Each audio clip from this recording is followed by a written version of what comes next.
Introducing Mike Tyson.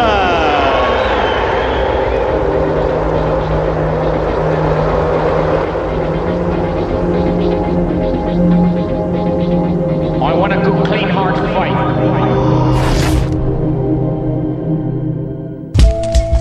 In 1985, Mike Tyson turned pro and fought 15 times, winning all by knockout. Many of these opponents had stronger records and more experience than the 19-year-old, but they failed to challenge him. In 1986, the spotlight on Tyson increased dramatically, as did the quality of his opponents. His 20th fight was against James Tillis, who'd fought for the heavyweight title in 1981 and whose few losses were to champions. This fight is a significant moment in the history of the Dynamite Kid. There's the man who'll fight him today, 28-year-old James "Quick" Tillis of Tulsa, Oklahoma. 31 wins, 8 losses, 24 knockouts, now unranked, but he fought Mike Weaver for the WBA heavyweight title in 1981, and 5 of his 8 losses were to fighters who won world championships. And now, here comes 19-year-old Mike Tyson as he emerges from his locker room and comes toward the ring. You will note one of the characteristics which sets Tyson apart. He wears no robe. He wears no socks with his boxing shoes. He says that makes him feel more like a warrior, more like a gladiator as he entered the ring. He'll be 20 years old on June 30, can eclipse Floyd Patterson as the youngest heavyweight champion of all time if he wins the title anytime before May 5, 1988.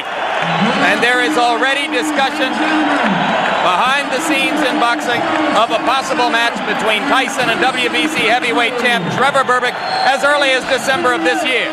But first, he must get by this fight against James "Quick" Tillis. Promoters proudly presents the main event. 10 rounds of boxing in the heavyweight division. Your referee is Joe Cortez from New Jersey.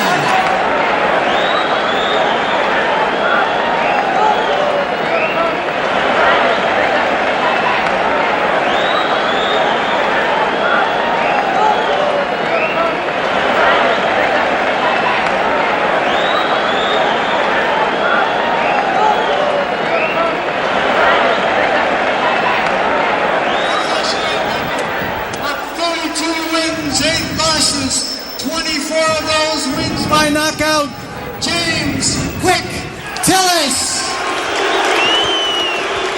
And in the blue corner, from Pittsburgh, New York. Okay.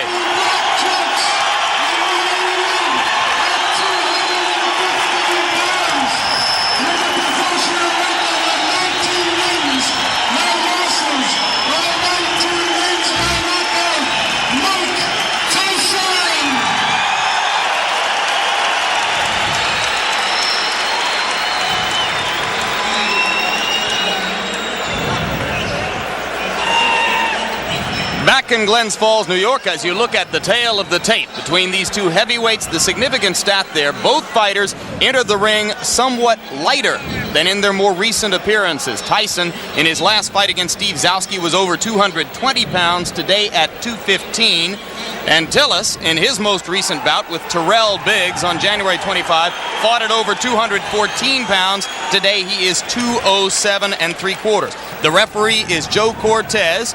There are 3 judges who will score the fight on the round system with supplemental point scoring in case of a draw. 3 knockdown rule is in effect. No standing 8 count. The mandatory 8 count is in effect. Tyson in the black trunks and James "Quick" Tillis in the white. Customarily, Mike Tyson does not feel his opponents out in round 1. He tries to take them out. He tried to take "Quick" Tillis out with that first punch he threw, and Tillis showed why he may be a little bit different. He moved right out of the way of it, and Mike missed by quite a bit. The key to the fight will be Tyson cutting off the ring and pinning Tillis in corners and on the ropes like he did right there. "Quick" Tillis is 7 pounds lighter than when he fought Terrell Biggs. That would indicate, the look of him would indicate he's in much better condition. I think the postponement allowed him to get in better condition, will allow him to move more. The question is, how long can he move? His record is he's dangerous early, Jim. can hurt you with either hand early in a fight, but has always faded and tired badly.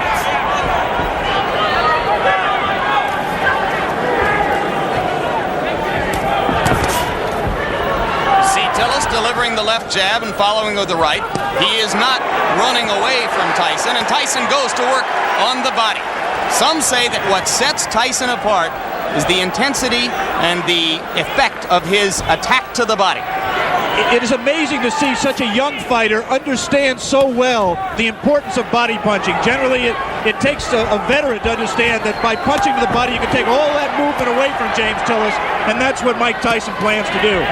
You saw Tyson with the left hook splitting Tillis' guard and getting the punch through moments ago as he had Tillis in the corner.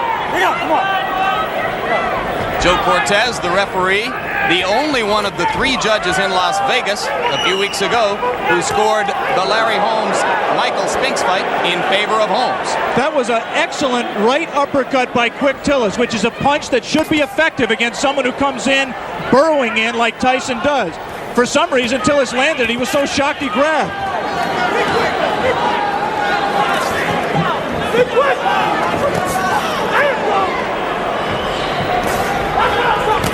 Quick Tillis cannot, in my opinion, win a decision in this fight, Jim. He has to try to take Tyson out while he's fresh. You see that Tillis grabs Tyson behind the head when he ties a fighter up. He customarily does it by tying them up behind the head. That will not deter Tyson from flailing away at the body, as he did right there. And Joe Cortez, the referee, quite properly did not break the fighters because Tyson's hands were not tied up.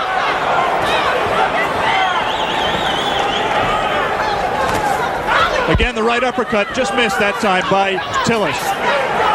Late in round 1.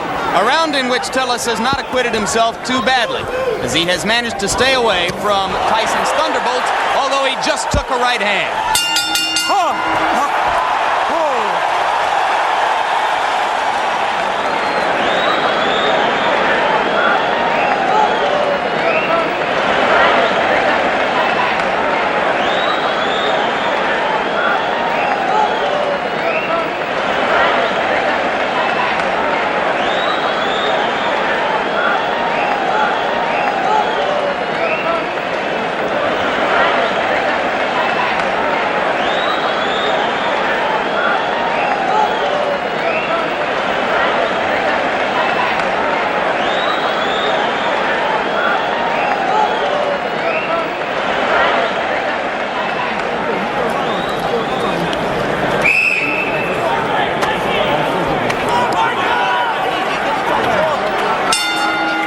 Bring you back for round 2, and you hear the bell. As you saw, Tyson did land 1 punch after the bell had sounded to end round 1.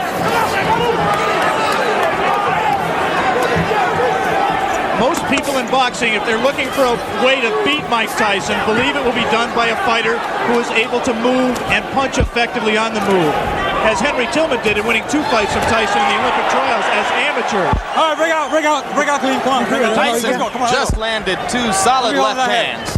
The difference, obviously, is here Mike Tyson has 10 rounds to wear down his opponent. He had to go all out in the 3 rounds amateur limit.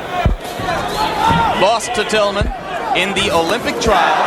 Right hand lands flush on the cheek of Quick Tillis, but that was an extended right hand. He was not in close enough to do maximum damage. Yeah, but he's not letting go of Mike Tyson. He might be shaking his hand, which generally means that he was hurt by the punch, even though it was, as you say, extended.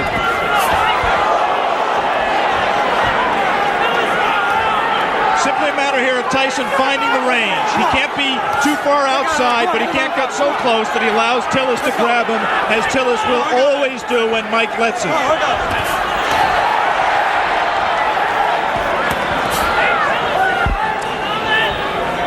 Tyson can be hit. He was openly disappointed with the number of times that Steve Zowski landed on him in his last fight. Any custom auto-trained fighter prides himself on his defense. And Mike really was disappointed that Zowski hit him with some right hands, really silly right hands that he should not have been hit with. It was just a loss of concentration. The right hand by Tillis was blocked there. A jab by Mike Tyson, a rare punch for him in his first 19 fights. A punch that he is smart enough to know that he's going to need if he's going to move up to world-class competition. He's been using it more in training and says that we'll see a lot more of it in this fight. He just tried it there till Tillis knocked down 2 of them.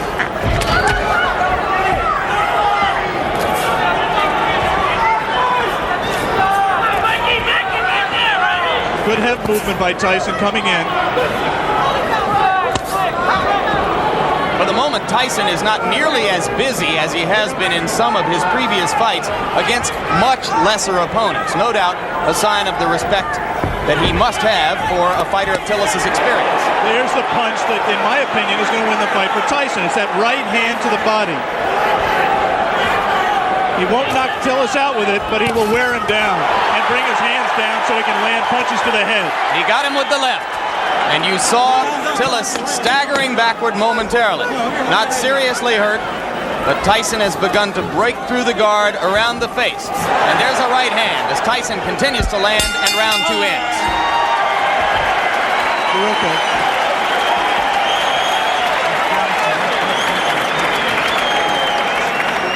From the beginning, that's why I like that.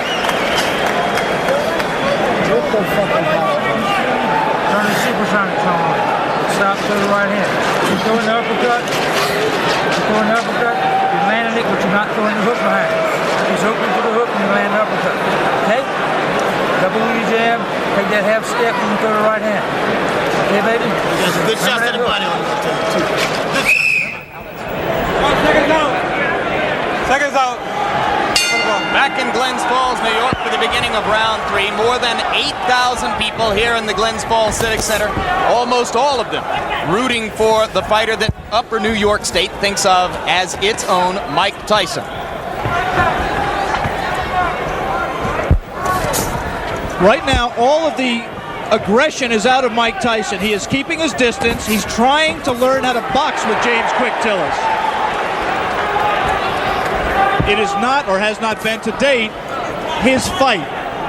So if Quick Tillis has done nothing else, at the present time, he's taken Mike Tyson out of his game plan. Tillis tying Tyson's left arm up there. Tillis' trainer and co-manager Bo Williford said that he had been working with him for the last 6 weeks on tying up Tyson's arms. But that time, Tyson got the left hand through again after ducking a Tillis punch. Just one punch for Mike, and that's not typical. He has to put punches together when he gets inside. Keep busy. Outstrength Tillis on the inside and let his hands go. He is being considerably more careful than in his previous 19 appearances. Remember against Jesse Ferguson, look at the hand speed by Tyson. That's one of the things that's astonishing, to see a man of this size and this build with such quick hands.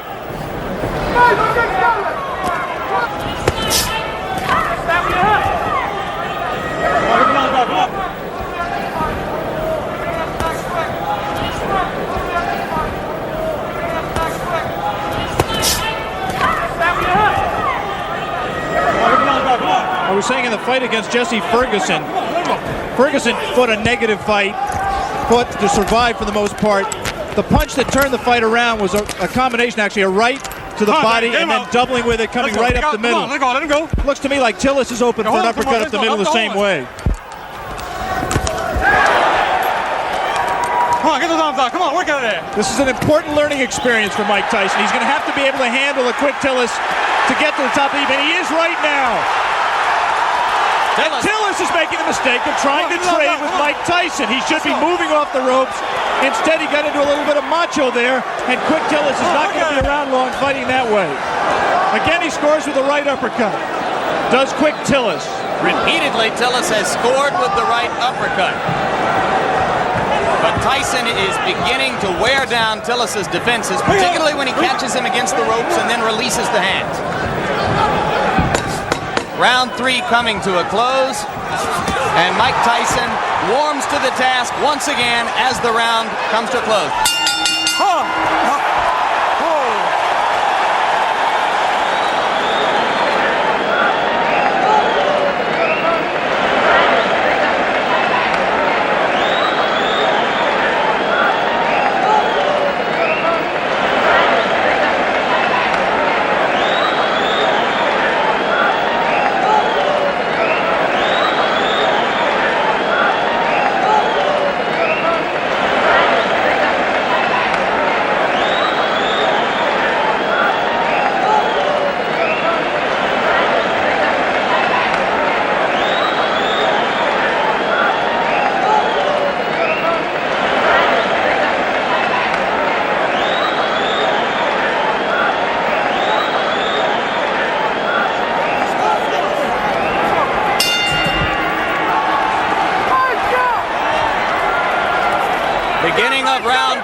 Jim Lampley with Alex Wallow in Glens Falls, New York.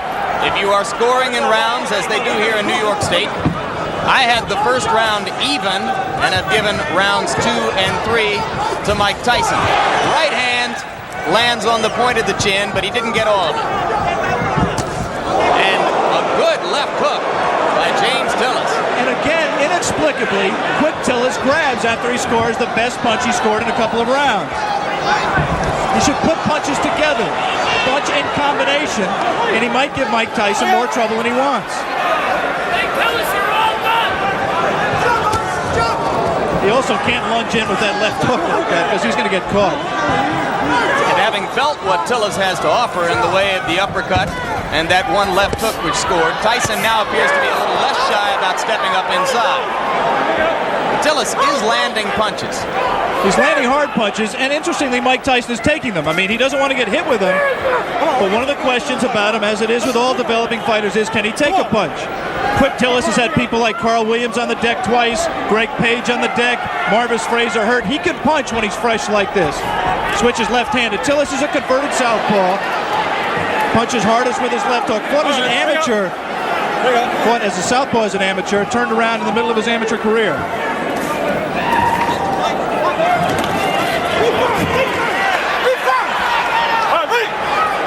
Both of those left hooks miss slightly for Tyson. Look how low he gets to duck under those punches. Extraordinary. Tillis could have butted him with his knee there. Right now, Mike Tyson is having problems solving James Quick Tillis. He doesn't really know, the things that work for him normally are not working for him, and he's going to have to go to things that are a little bit more sophisticated. He's going to have to cut the ring off better, and he's going to have to find the range better. He just can't walk inside and let Tillis tie him up like that. Has to let his hands be busier, and at the same time avoid getting hit himself. As for Tillis's chin, you might note that a long time ago in 1981, he went 15 rounds with the very dangerous puncher Mike Weaver, largely by staying away. But on the other hand, he suffered a technical knockout in the first round against Tim Witherspoon 2.5 years ago. You'd have to say that is a fluke, the loss to Witherspoon.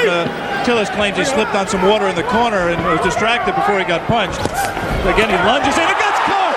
The left hand drops Tillis onto the seat of his pants as round 4 is coming to a close. I'm not so sure that his right foot wasn't stepped on, causing that knockdown. There was definitely a punch, but I believe that Tillis's right foot was stepped on by Tyson at the moment the blow landed.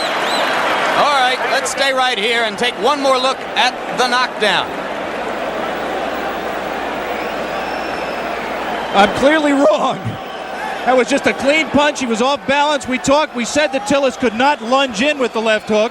He lunges in with the left hook. Tyson very cleverly slips it, comes back in a punching position and lands a left hook. That was not the full power of Mike Tyson, but Tillis had lunged, was off balance, and he was able to drop him. There is the Tyson corner. You see Kevin Rooney in the year of Tyson, another custom auto-trained fighter.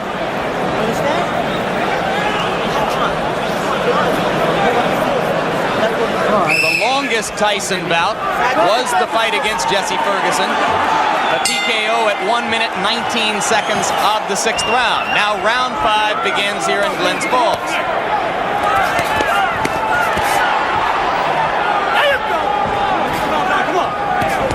Tillis still willing to trade leather with Tyson. I don't think that was a punch. The knockdown punch was a punch that hurt Quick Tillis. It definitely got his attention, but he wasn't debilitated by it. It's not that was not looking. Did not look to me to be the beginning of the end. He might have learned not to lunge so badly with the left hand, though. And there you see Tyson whacking away to the rib cage with the right hand. Again, Cortez warns Tillis for holding behind the head. Tillis switches briefly to southpaw and goes back. And again, he holds behind the head. Mike Tyson is not doing his job in those clinches. His hands are free, but he isn't using them. Right there, there's no reason for Mike not to rip punches to the body. We talked about his ability as a body puncher. He has it. He just isn't using it. Watch inside, man. Watch inside. All right, break up. Let's go, step back. Tillis turns away for a moment to spit, but so far he does not look hurt, as Alex pointed out. Looks rather fresh. Has had a tendency in the past to tire.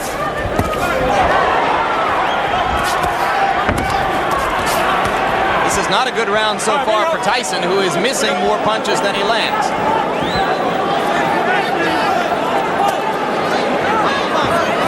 And again, not busy in the clinch. That's frankly astonishing, because the opportunity is there for him to do a lot of damage. There, he gave a half-hearted effort at that combination we talked about, the right to the body and the right uppercut, but he didn't land it. Did land punches at the end of the flurry. And that's what he has to do with Tillis. He has to keep punching. He's just letting isolated punches go. Like a single left hook, nothing behind it. He has to punch in combination to be effective. There's a great tendency here to compare Tyson to another young heavyweight, Olympic super heavyweight gold medalist Terrell Biggs. Tillis extended Biggs to the full 8 rounds, where Biggs got the decision, and that was on January 25. 2 good short chopping right hands by Tillis. Tyson waiting for Tillis to open up, and those 2 body punches did get Tillis' attention, and he grabs. Just the grimace on his face alone, I think, indicates that Quick Tillis was hurt by those 2 body punches. And the right hand got through the guard onto the cheek of Tillis, who looks a little the worse for wear now in the last minute of round 5. So after a slow first minute and a half in this round, Mike Tyson has reapplied the pressure. And if he's shown you one thing today, it is that he knows how to close out a round and leave an impression in the minds of the judges.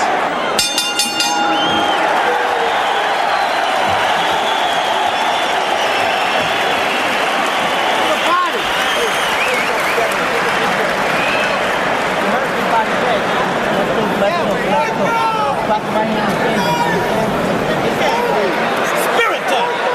Spirit muscle. Holy Ghost time. Come on, man. Tip. Just tip. Don't let it see. Just tip. Then when you see it, let it see. Okay? Uppercut. You did it good that time. You hurt him with that uppercut. Now, don't be careful with that quad left hook. We are back for round 6. And it's a piece of trivia at best, but now Tillis has an opportunity to go farther with Tyson than any of his previous opponents if he can last past 119 of this round. Well, I think if Mike continues to fight this way, Tillis has the chance to break the knockout string. He's got to be busier. Tillis does have a tendency to tire very badly in late rounds. He was exhausted at the end of his 8-round fight with Tyrell Biggs, and this is a 10-round fight. But Mike Tyson has to throw punches that mean something and throw them in combination. Those are just arm punches. There's nothing on those punches. Just count the number of effective punches that Mike is letting go. And they're very few. Let's go. He's just trailing Tillis around the ring. Not cutting it off effectively. Come on, work out of there. Come on, work out. Your hands. Allowing himself to get tied up, accepting clinches.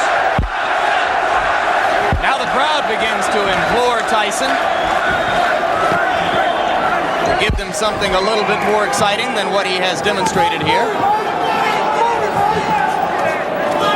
And now it becomes clear that Tillis will last longer than anyone else has, as we have just passed the point at which Jesse Ferguson was bid to stop by Luis Rivera in Troy, New York, a couple of months ago. That punch missed, despite the crowd reaction.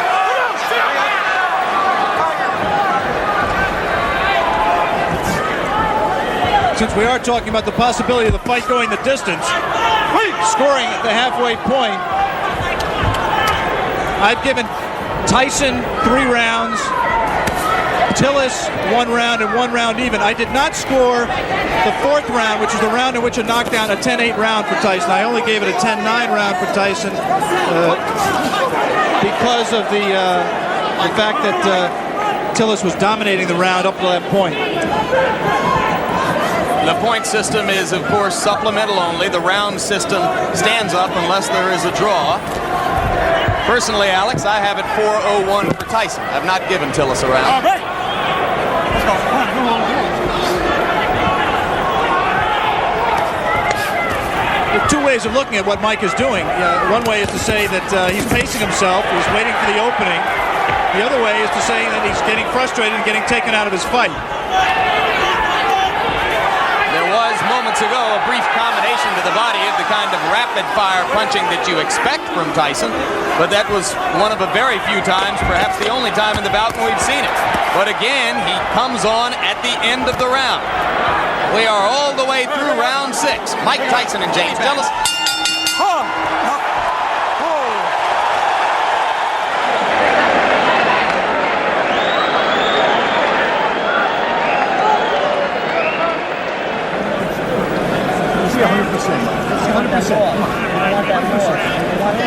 More sevens. Get out there. More sevens. 5, 6, 5, 6. Be first, be last, but be last. Okay, let's go, man.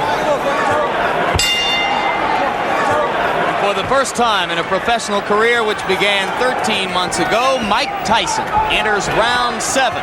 Another heavyweight. Tyson with the lead in the fight to this point over James Quick Tillis. But fighting a curiously docile fight so far. Not nearly as busy or as aggressive as we've seen him in his 19 previous outings, which resulted in 19 knockouts. He almost looks right here like he's waiting for Tillis to make the fight, to come to him. In case you've just joined us, it is Tillis, the fighting cowboy from Tulsa, Oklahoma, in the white trunks, Tyson in the black. Tyson co-managed by Jim Jacobs and Bill Caton. Tillis co-managed by Bo Williford and Gary Bentley.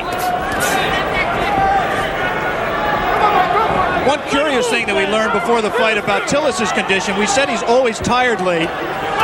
Bo Williford and Gary Bentley found out after the Biggs fight, through the doctor's examination, that James Tillis has a number of allergies.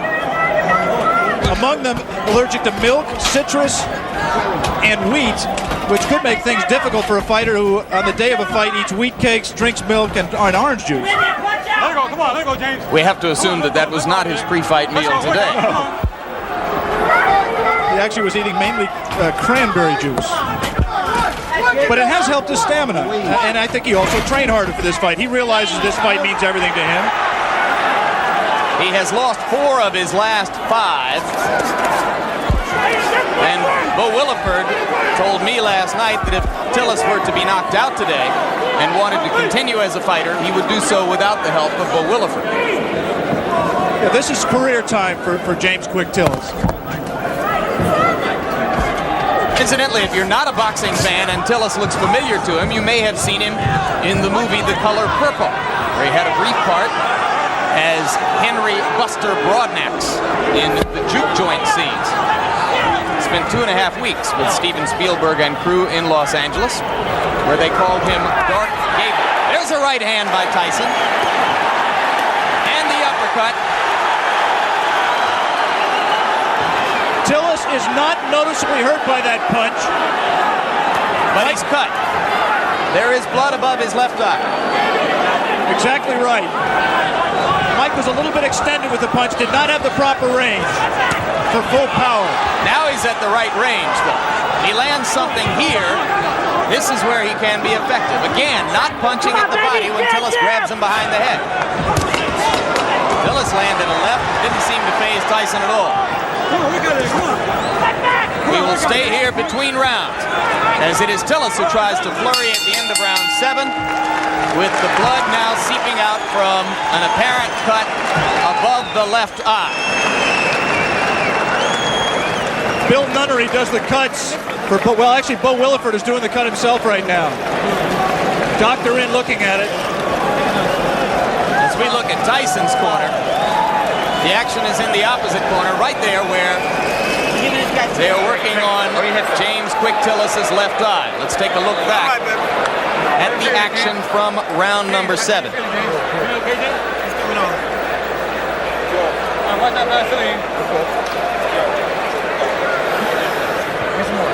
You see what Tyson did there. He scored the right hand to the body, missed with the right uppercut that we thought he could land if he kept throwing it, but continued to punch.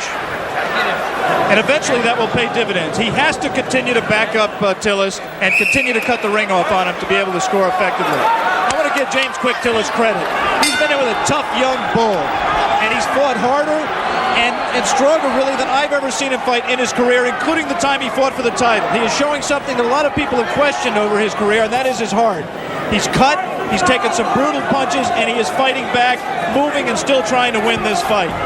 One of the greatest trainers in the history of the sport openly questioned Tillis' heart while he was working with him. Angelo Dundee worked with Quick Tillis for the Weaver fight and some subsequent fights. He finally just gave up. He said James had no spirit to fight. Tillis told us in the pre-fight interview that he found that spirit. Didn't know why he'd never had it, but said he found it for this fight. He was going to be a different fighter, and he has been. You cannot question his courage or his commitment today. He has been there from the opening bell. He has not run away as he did 15 rounds against Weaver in 1981.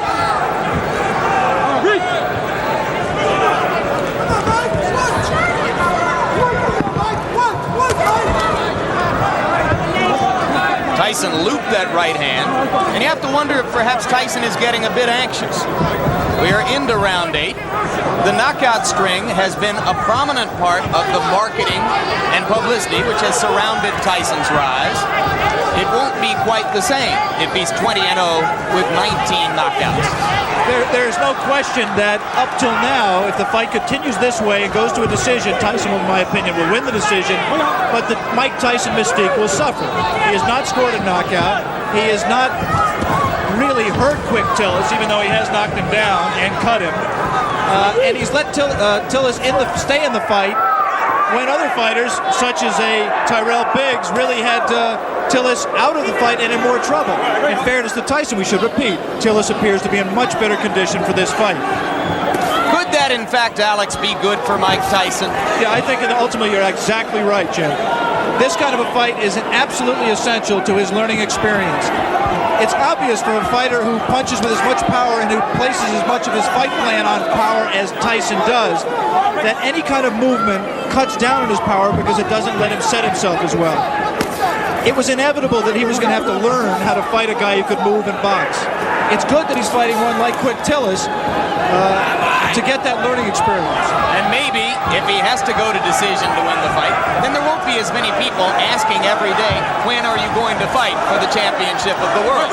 Those same people who are questioning his chin and his ability to go rounds will turn around now, since he's demonstrated that he has not gotten exhausted and he's taken good punches, will now turn around and say, well, he can't punch. Mike Tyson just went left-handed, and that was decidedly left-handed. It's the first time he's been that committed to a left-hand stance since his 4th professional fight. It means he's a little bit confused, a little bit frustrated, and he's willing to try anything new right now.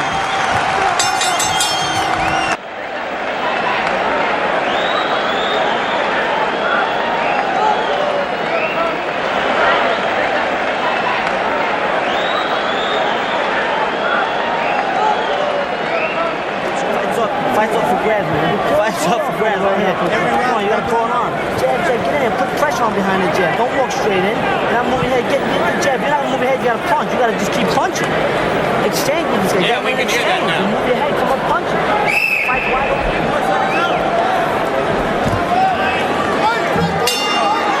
We are back in Glens Falls, New York. James Quick Tillis enters round 9 with 19-year-old knockout phenomenon Mike Tyson. And in Tyson's corner between rounds, trainer Kevin Rooney was imploring him to keep punching, not to stop punching, particularly in the clinches. Come on, work out of it, guys. Come on. Which is exactly what Mike just did. He was in tight, his hands were free, and he did not punch.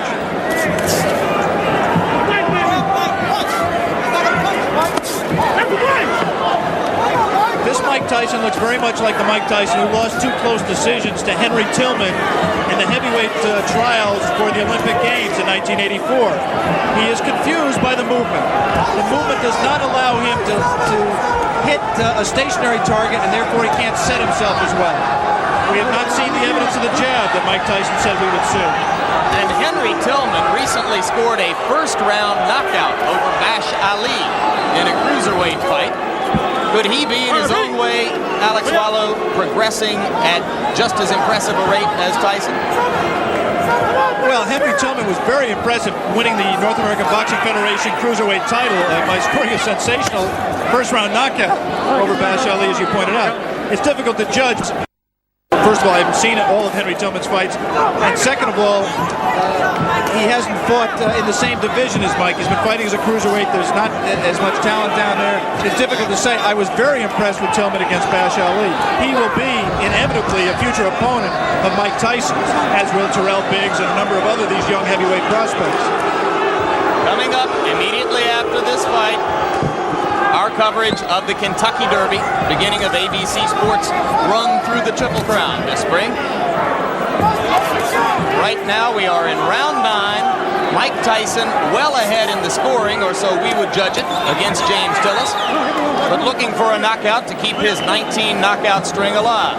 I'm not sure he is looking for a knockout, Jim. He certainly isn't fighting like someone who is. It's possible that, number one, he doesn't know how to knock Tillis out. Tillis has presented a problem to him in terms of power punching that he can't solve. But secondly, it's also possible that Mike Tyson is interested in how he is going to react to fighting rounds. He's heard all the doubters say he can't go 10 rounds or 15 rounds, and maybe he's in the back of his mind trying to find out exactly how he is going to respond in that kind of a fight that he is in no danger, in my opinion, of losing. Maybe in the front of his mind. 22 seconds remaining in round 9. More and more it looks as though Tillis is going to be able to go the distance. And Tyson again is not busy during the clinches when his hands are free and he has a chance to punch. Landed a right hand on Tillis' nose, but again from a long enough distance that it didn't damage Tillis.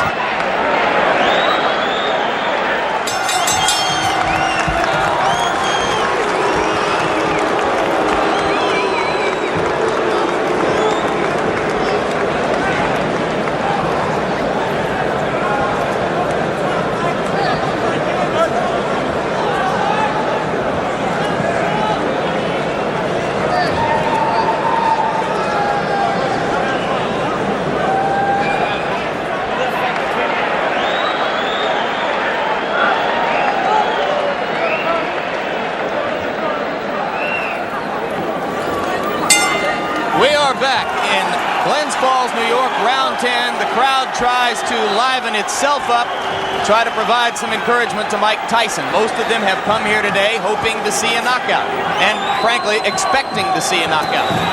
Tyson tries to deliver with the right hand and steps in and throws the left. Tillis again ties him up.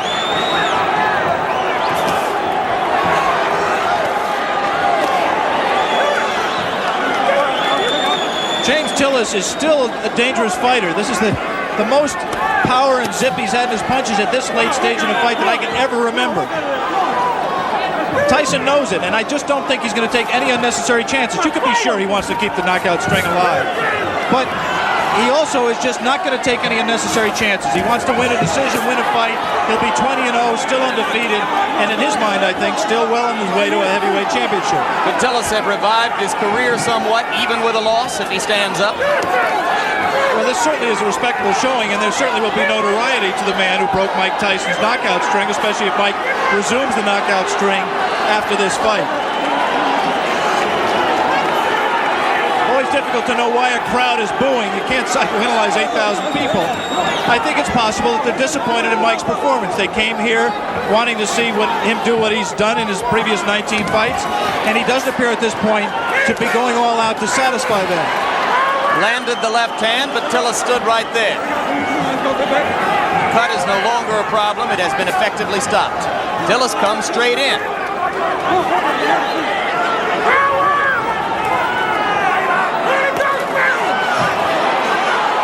And now Tyson, one of the few times we've ever seen him swinging wildly. Good left hand. Tillis is still there. Come on, we got it.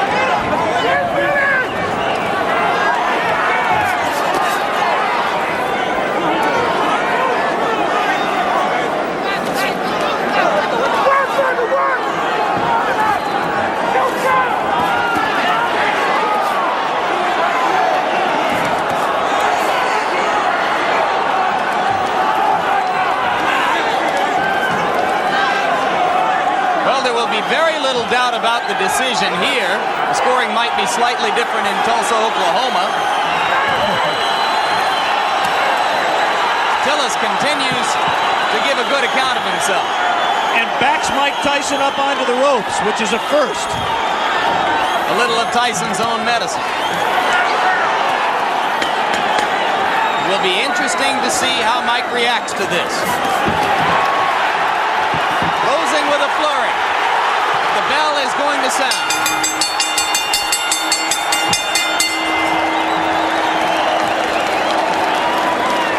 Big smile on the face of Bo Williford as he steps into the ring. I think he's quite proud, win or lose, of James Tillis. Mike Tyson comes back and gets wiped off by Kevin Rooney. We will have the decision very shortly.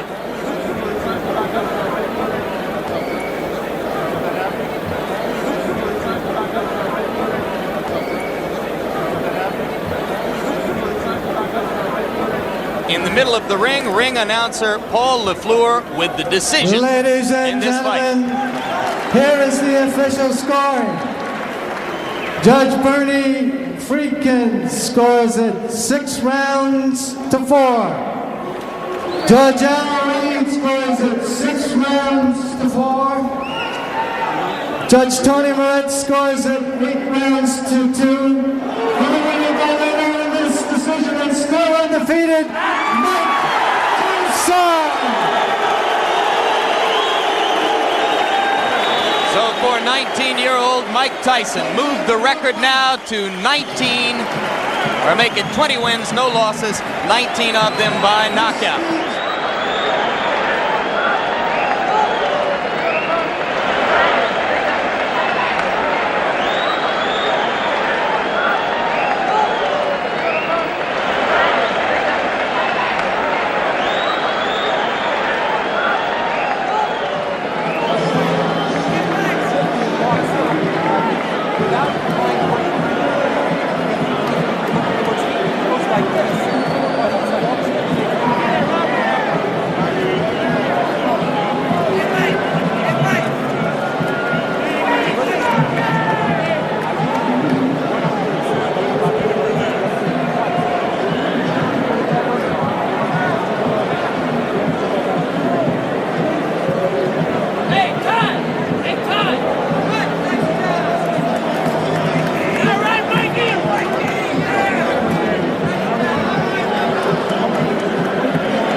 Best thing for you to have stood up like you did.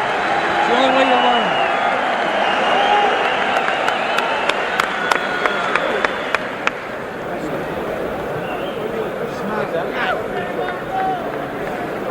learn. Mike, your reaction to your performance? Well, I thought myself it was the best performance in the sense that I went 10 rounds and I don't feel tired at all. But I was just a little leery about going to 10 rounds. Even though I was sure I could go, but I just was a bit leery about going there. And now that I know I can go to 10 rounds, I fought a guy that people don't understand was up for this fight. To the best of his life, he was in the greatest shape of his life, and he was prepared to fight. Mike, my main criticism of your performance would be that you didn't put punches together like we've seen you do in the past. Was his movement a problem? No, it's not that the movement was a problem. It's just that I was a little leery about the rounds, and he was running. And I knew it was looking good to the crowd that he was doing something, but I know from professional fighting, he can't win a fight by running. How disappointed are you that the knockout string is over? Not at all. If anything, I feel relieved, and I'm confident if I wanted to, I could have knocked them out. You have always said that Cuss was always critical of your performances. What do you think Cuss would have said about today's performance? Well, I got hit with punches that I had no business getting hit with. But other than that, my objective is not to get hit with any punches, but as you see, I take them like a professional. It doesn't faze me. Good learning experience. Good luck down the road, Mike. Thank you very much, Prince. Mike Tyson was exceptional, wasn't he? He's one of those who come along, he was brilliantly trained and managed. I don't mean that was why he was so great. He'd have probably been great if he was thrown in with anybody at any time. But on the other hand, he was well looked after and well taught, I had some time for Tyson. His behaviour at times could be questioned, I know, but not necessarily in the ring. I mean, all right, he wasn't the cleanest fighter of all, but I mean, that doesn't mean anything. You know, you can be the cleanest fighter and you can't fight a lick, so you may as well be the roughest fighter and get away with it, which he did. You know, well, obviously we always liked watching Mike Tyson because you never knew what was going to happen with him. He was totally unpredictable, really, other than that, sure, he'll win, you know. But Tyson was exceptional. He was, to use the word animal might be a bit of disrespect, really, but he certainly was in the ring. I mean, he feared nothing and he did everything. If he could get away with it, he did. The James Tillis fight was the first time Tyson was pushed to go the distance. Fight 21 against New York gang leader Mitch Green also went to 10 rounds. But then Tyson was back to his old ways, destroying Reggie Gross in the first round of his 20 fight. Iron Mike was emerging as a phenomenon in the boxing world, but behind the scenes, the tide was changing. A man called Don King joins the team in the next Tyson Raw and Uncut.